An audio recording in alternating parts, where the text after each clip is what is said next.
There's been a lot of speculation, providing tons of excitement in regards to some donors waiting on the new era of Cowboy football to begin before they heavily invested. And it's probably time to start seeing that soon because the guys we couldn't afford to lose, now they're starting to enter the portal too.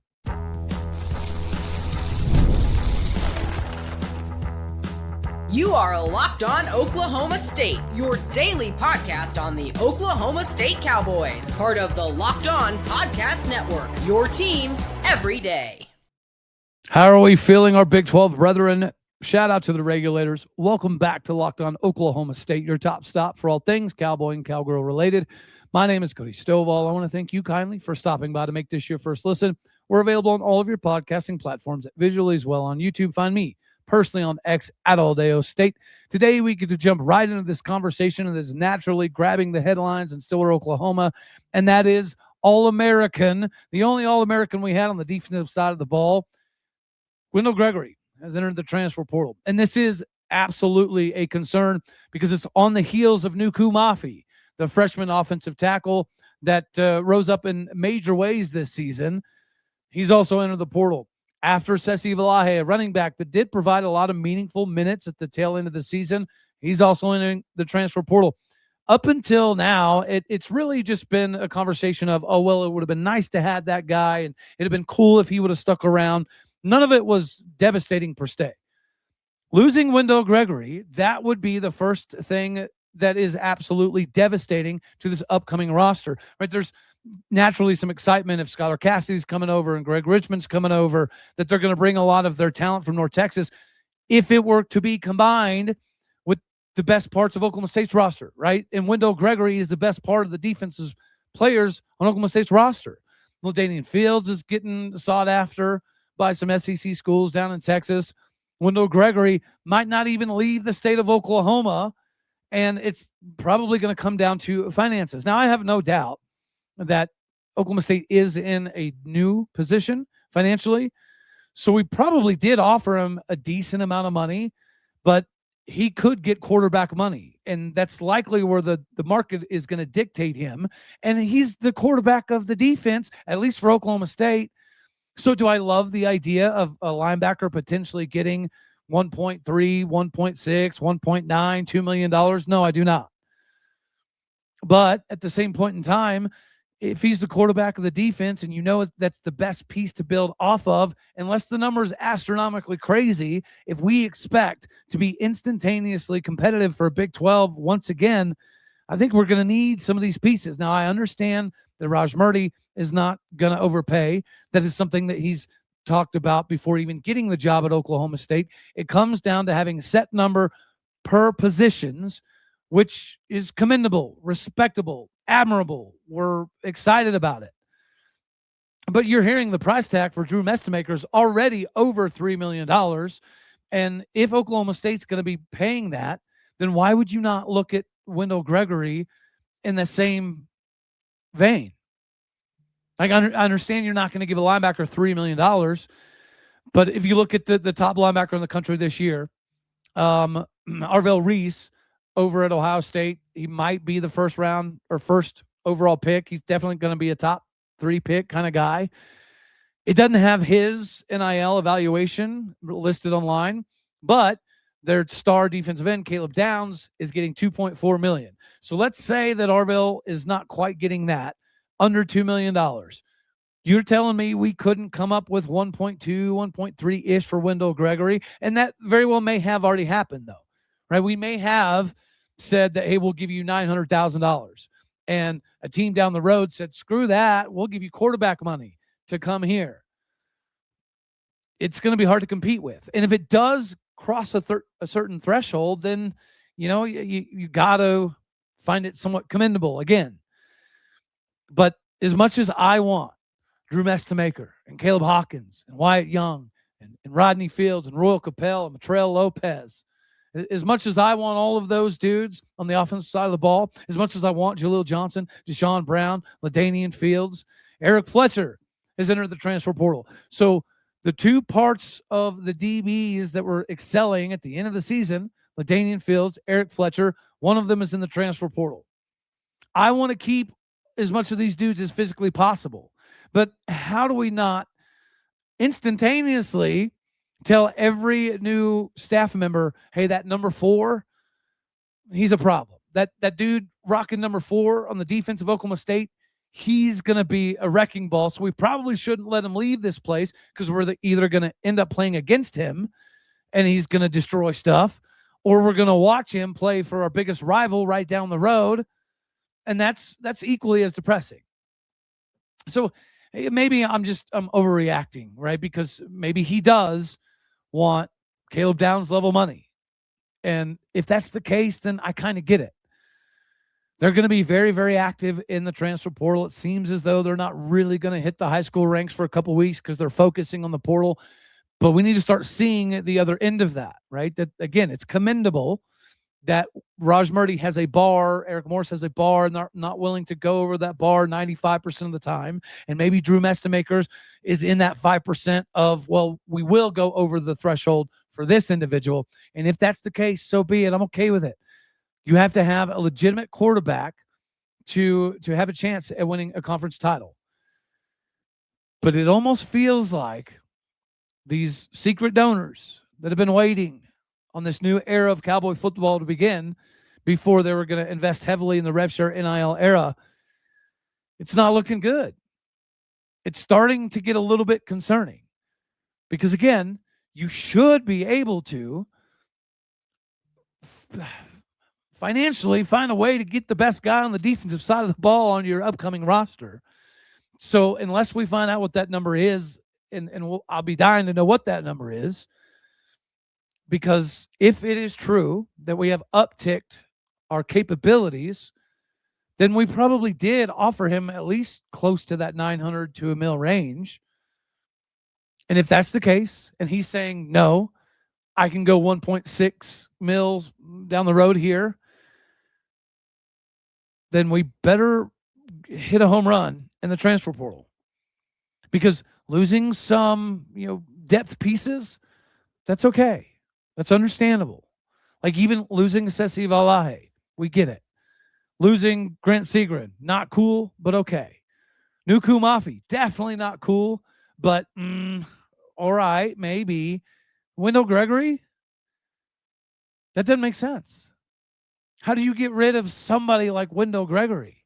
And again, unless he is just asking for something absolutely astronomical, or B, you're looking at guys like Gunnar Wilson and Carl Vion Young and Ike Essenwoon as cogs in the machine moving forward that can replicate what Wendell Gregory was capable of doing, then maybe let us know. Somebody needs to tell us something, because up until now, it's just been a lot of, oh, I wish he would have stuck around, or, oh, I wish we could have found a way to keep him on board.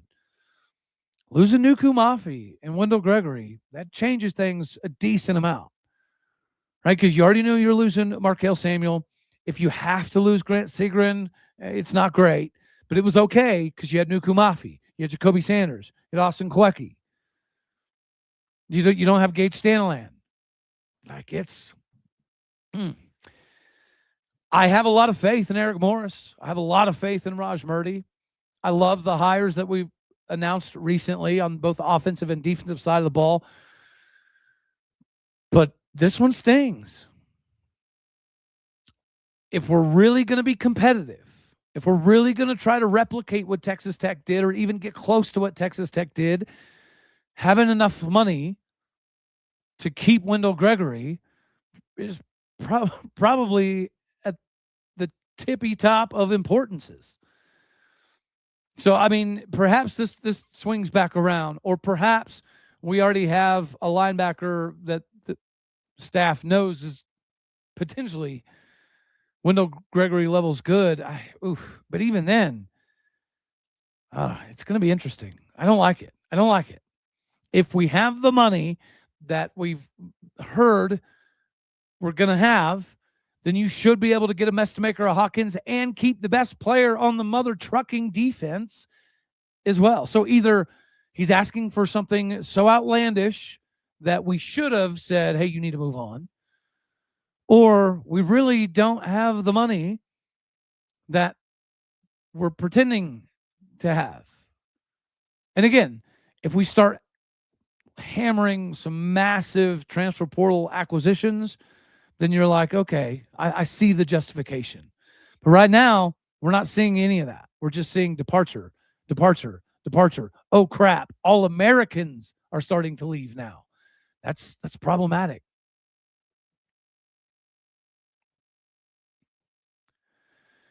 Just like it could be problematic for you to have money disappearing each and every month. It happens, and it happens fast.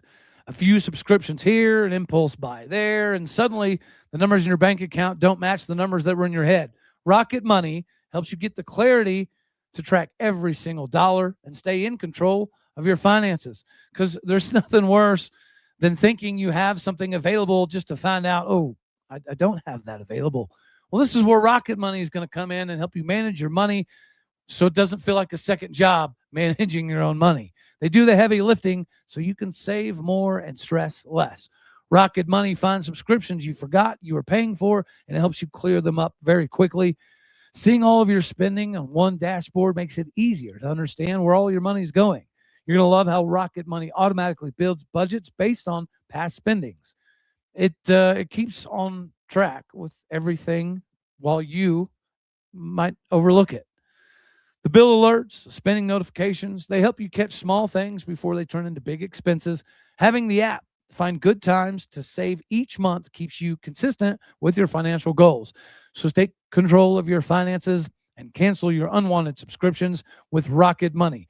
Go to rocketmoney.com/lockedon today. That is rocketmoney.com/lockedon.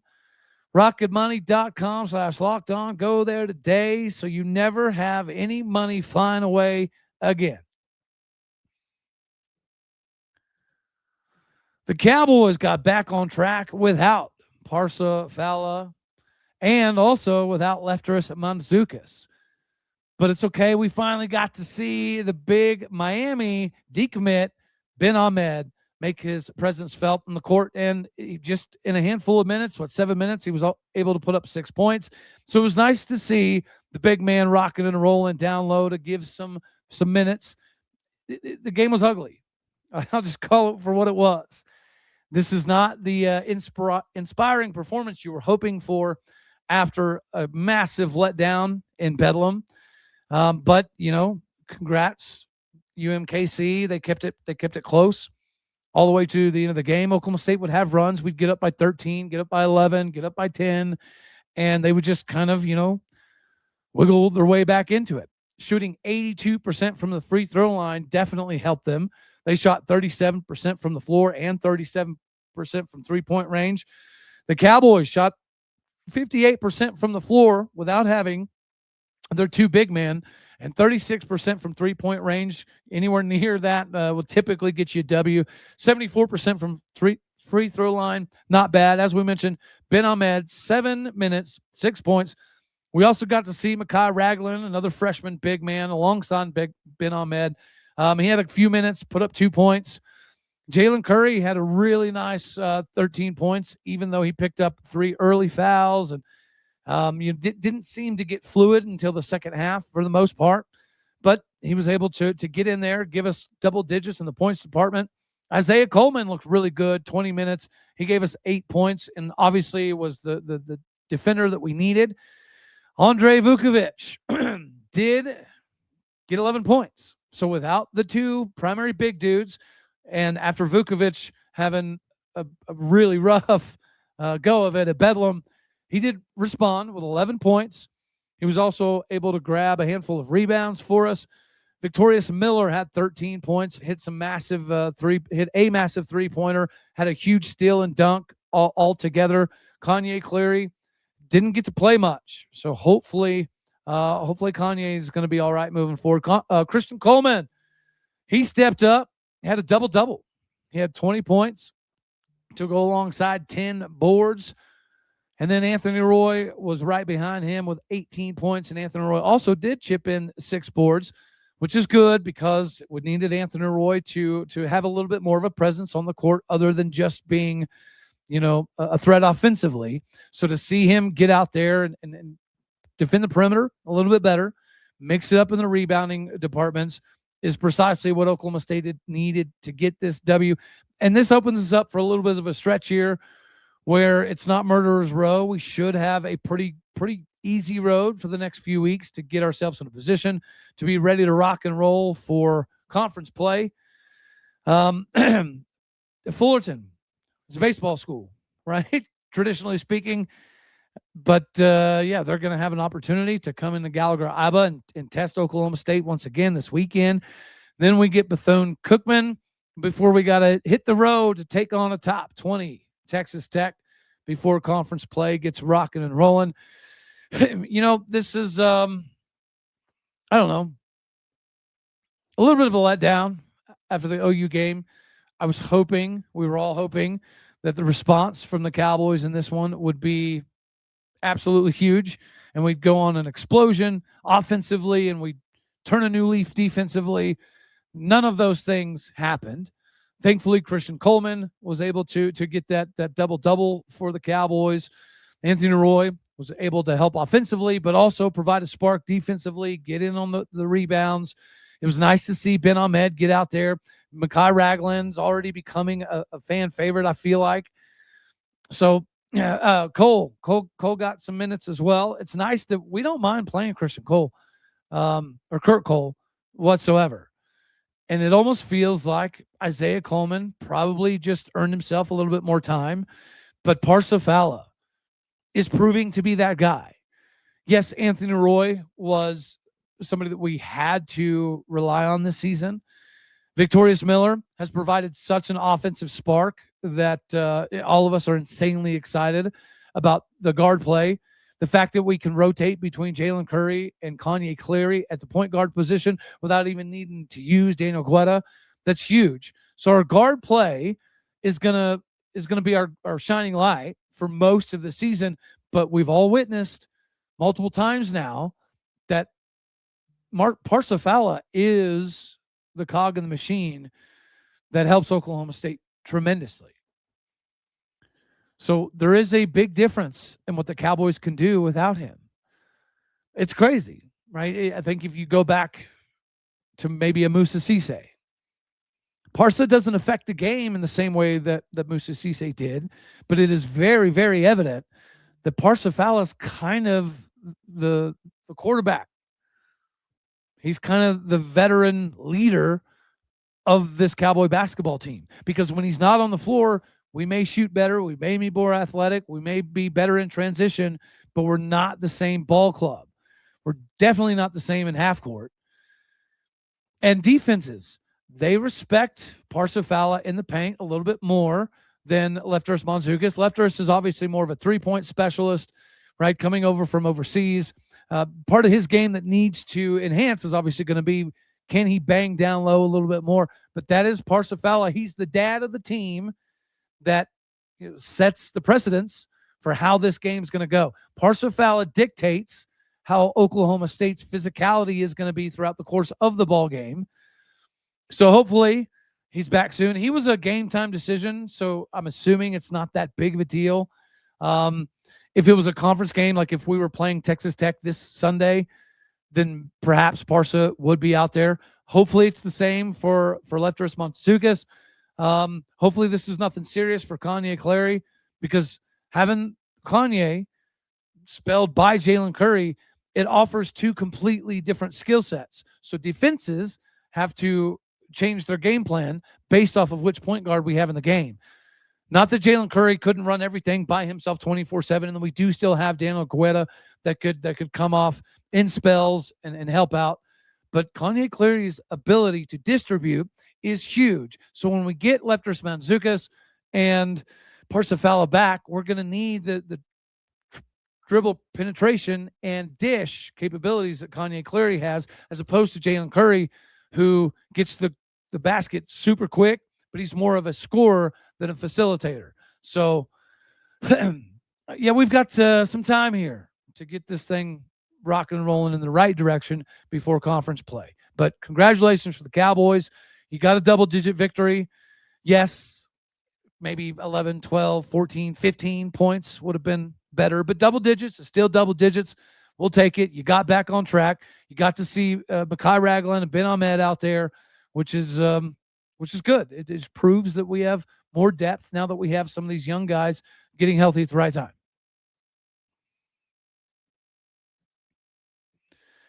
The holiday season is here, and sometimes you just want to spruce up the house a bit. It always shows up faster than we expect, right? Holiday season. And if you're still putting together gifts, last-minute decor, or getting your home ready for guests, Wayfair has everything you need. Whether you need a quick room to refresh, new bedding, or those final season touches, Wayfair makes it easy to get what you need super fast. Wayfair truly is a one-stop shop kind of spot designed to get the best of everything from decor, furniture, kitchen, essentials, and gifts for every style and every budget, all delivered quickly and easily. Their selection's huge: bedding, decor, kitchen gear, kids' rooms, updates. Everything you need is all in one place. It's so easy to shop by style. It helps you pick the pieces that actually fit your home without any of the guessing. So there's no massive delivery fees, which takes out a lot of that stress. It's the best way to get your home holiday ready without running around to a bunch of different stores.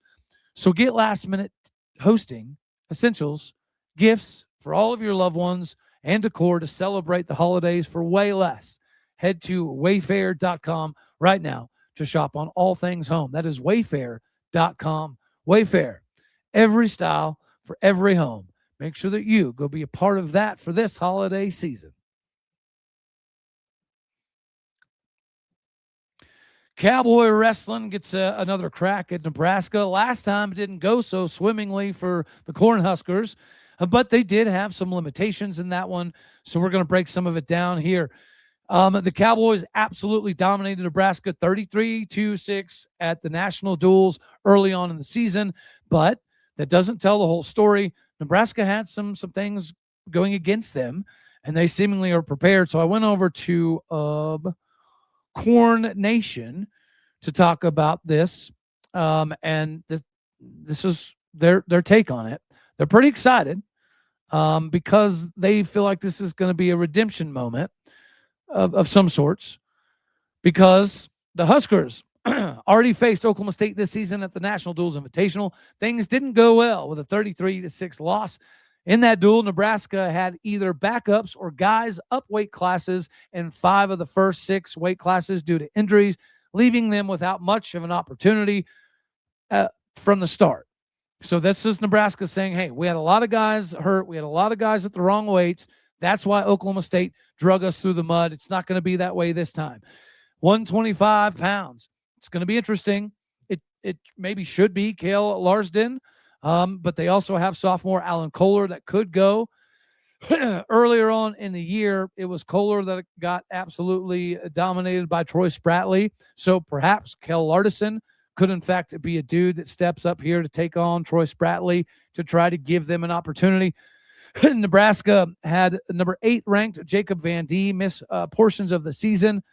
He's going to have his hands full because he's likely to go up against number 21, Ronnie Ramirez for the Cowboys. Ronnie is 6-2 on the season, with his 2 losses being to Drake Ayala and Andrick this previous weekend. Richie Figueroa could factor in here, but he hasn't looked so hot. So this will probably be Van Dee's opportunity here. As they put, and this is in their article, something to monitor. It was anticipated that Jax Forrest might be ready to wrestle for Oklahoma State during the season, and that seems unlikely here. Now I see that it's very unlikely he'd be eligible for Sunday, but with the school that's not announcing anything yet, who knows what the Cowboys are really up to. Maybe he's registered for classes in January and could be eligible for this bout. So that'll be interesting. How about 141 pounds, where Sergio Vega absolutely dominated Brock Hardy, who is a national championship level dude. Definitely that caught Brock Hardy by surprise. And Sergio Vega getting a 13-2 major decision is probably not going to happen again because he's going to be prepared. And that was a little bit of an embarrassment for somebody of the caliber of Bo Hardy. Sergio Vega is that good. But yeah, Brock Hardy's definitely going to have something to say about it, being number 2 versus number 3 in the country here. 149 pounds. It could be number 9 in the country, Chance Lemire, but there's questions about his eligibility. So true freshman Zinkin may step up. Oklahoma State is likely to lean on Casey Swiderski here, who has not been very, very impressive, but he has been winning a little bit more recently. So perhaps we can get Casey Swiderski rocking and rolling here because he did barely beat Zinkin, the true freshman, at national duels 7-6, which was actually his first win of the season to kind of get him going to some degree. How about this one? 157 pounds, Antrell Taylor. Last year, when I watched the national title matches, he was the most impressive Nebraska Cornhusker that I saw by far. He began the season 5-0, but he's had some difficulties here a little bit lately, and he didn't wrestle Oklahoma State in the duels. A lot of people saying that Taylor was ducking Oklahoma State, and then Landon Robidoux went out there and dominated his opponent. So hopefully we get to see Antrell Taylor versus Landon Robidoux. We need that in our lives because Landon Robidoux is absolutely cruising, and Taylor would be a massive test for him. So yeah, that would definitely put it in perspective. And the last time these two did meet, Taylor did beat Landon Robidoux 5-1 in the U20 semifinal for the team trials. Then we got 165 pounds. Nebraska's 13th-ranked LJ Arajau has been very impressive this season. He's pinned number 8 in the country already. He beat number 12 in the country already. But he's got Ladarian Lockett. And Ladarian Lockett is already inserting himself into the national championship conversation. So it's going to be difficult for Arajau to have an opportunity to get this done. But, and this is going back to their article, one of the things they said about this one was, I'm really interested to see this match because the clashes of styles. Arajau is dominant on top positions and likes to muddy up the matches, while Lockett is a true freestyler who is seriously lead on the feet. Being a true freshman, Lockett may have deficiencies on the mat where Arajau tends to thrive.